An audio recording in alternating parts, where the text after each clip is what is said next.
তীব্র স্রোতে নদীর পানি ঢুকছে লোকালয়ে, ভেঙে গেছে বাঁধ, কোথাও কোথাও বাঁধ উপচে তলিয়ে সড়ক ও বাড়িঘর।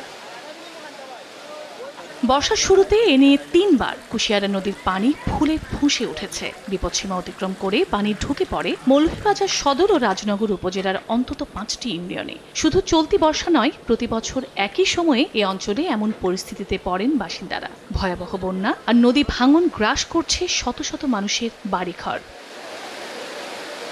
স্থানীয়রা বলছেন, মনু নদীর মুখ থেকে শুরু করে জেলার প্রাচীনতম বাজার শেরপুর দক্ষিণ দিক পর্যন্ত দুপারের প্রায় ১৪ কিলোমিটার বিশাল এলাকা জুড়ে নেই কোনো প্রতিরক্ষা বাঁধ।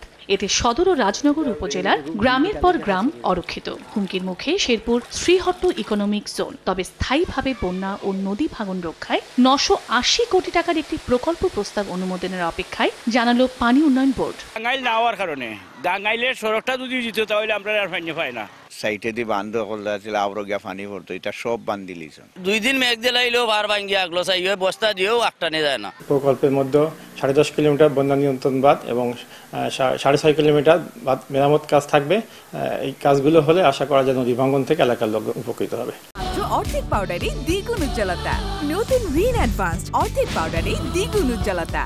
এদিকে শেরপুর সদরে চরাঞ্চলের ব্রহ্মপুত্রের শাখা দশানী নদীতে গত কয়েকদিন ধরে শুরু হয়েছে তীব্র ভাঙন। ইতোমধ্যে নদীতে বেলিন, ফসলি জমি, গাছপালা ও বাড়িঘর। হুমকির মুখে স্কুল, মসজিদ, বাজার সহ বহু স্থাপনা। এলাকাবাসী বলছেন, বন্যা নিয়ন্ত্রণ বাঁধ না থাকা ও নদীর গতিপথে বড় ধরনের বাঁক থাকায় প্রতি বছর বর্ষা মৌসুমে ভাঙনের কবলে পড়েন তারা।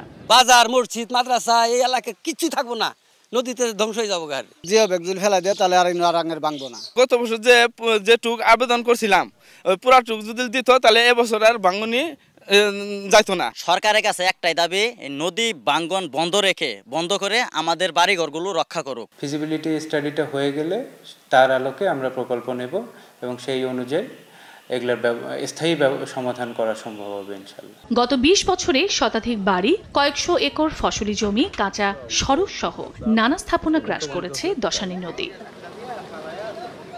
চন্দ্র বিশ্বাস, ববি, সময় সংবাদ।